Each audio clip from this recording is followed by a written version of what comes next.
Les milliers d'hommes qui, sous la direction du général de Lattre de Tassigny, ont combattu avec bravoure étaient pour un grand nombre originaires de tout l'empire colonial français. Ils venaient entre autres de l'Afrique subsaharienne. C'est dire que la contribution de l'Afrique a été significative pour rompre les chaînes de l'occupation allemande. Dans cette nécropole de Boulouris, cimetière marin qui garde les tombes de 466 héros parmi les milliers passés là. Français, pieds noirs d'Algérie, du Maroc, de Tunisie, Français des Outre-mer, des Antilles au Pacifique, secondés par les Français de la résistance intérieure, africains. Ces soldats français d'Afrique, dont certains des vétérans se tiennent devant nous et devant lesquels je m'incline. La part d'Afrique en France est aussi ce legs qui nous oblige. Et je salue aujourd'hui la présence des présidents du Cameroun. Voilà pour ces extraits de prise de parole. Axel May, qu'est-ce qu'il faut retenir des deux discours prononcés par Paul Biya et Emmanuel Macron ? Alors, Paul Biya, ce qui est assez intéressant, c'est qu'il a ensuite ouvert on a entendu un petit extrait, mais c'est qu'il a ensuite ouvert son discours pour essayer de faire une comparaison avec ce qui se passe aujourd'hui en disant là, nous sommes un exemple de solidarité entre les nations, puisque nous qui sommes présents à Boulouris pour envoyer un message de paix, et il a évoqué la guerre aux portes de l'Europe, allusion bien sûr à la guerre en Ukraine. Emmanuel Macron, lui, a raconté l'histoire. C'est un domaine qu'il aime bien, qu'il apprécie. Il est toujours assez fort lorsqu'il s'agit de se replonger dans l'histoire. Quand il parle de cette armée bigarrée, pour dire qu'il y a différentes origines dans cette armée d'Afrique. Il a évoqué aussi à plusieurs reprises les Algériens, les tirailleurs algériens qui ont pris part au débarquement.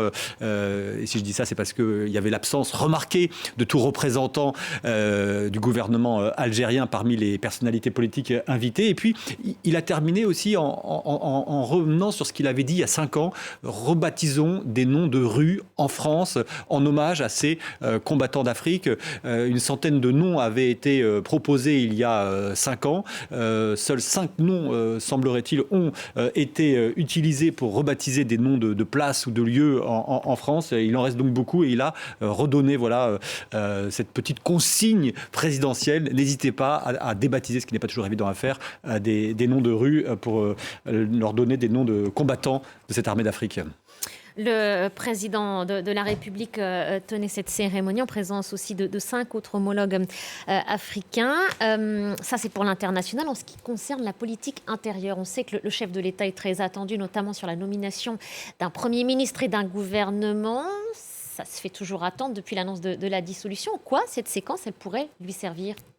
Lui servir, je sais pas, mais ce qu'on peut dire, c'est que ça prolonge un peu cet état de grâce qu'on a eu pendant les Jeux Olympiques, où la France était occupée par les Jeux Olympiques et lui occupé à embrasser, encourager dans des images parfois très démonstratives les vainqueurs. On se souvient de l'image où il va, c'est l'un des premiers à aller prendre dans ses bras le grand Teddy Riner, champion olympique de judo. Là, il sait que la rentrée arrive, que la trêve politique est en train de se terminer. Mais là, il est encore dans sa chasse gardée, l'international, dans cette posture où il n'est pas forcément attaquable parce que ce n'est pas la politique interne. Il gagne un peu de temps aussi. Il gagne un peu de temps, oui et non. Là, c'est quand même la période encore. On est le 15 août.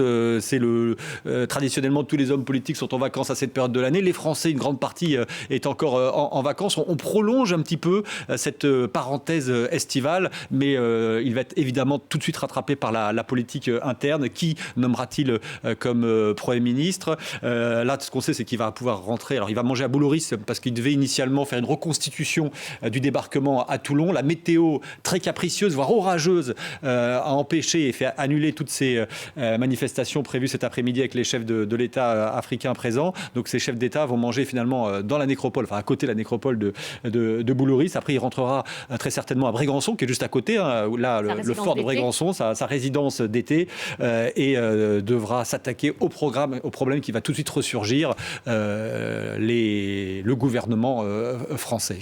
Merci beaucoup Axel, merci pour ces éléments de compréhension. Voilà ce qu'on pouvait dire pour l'heure sur cette cérémonie d'hommage et cette séquence plus largement en France.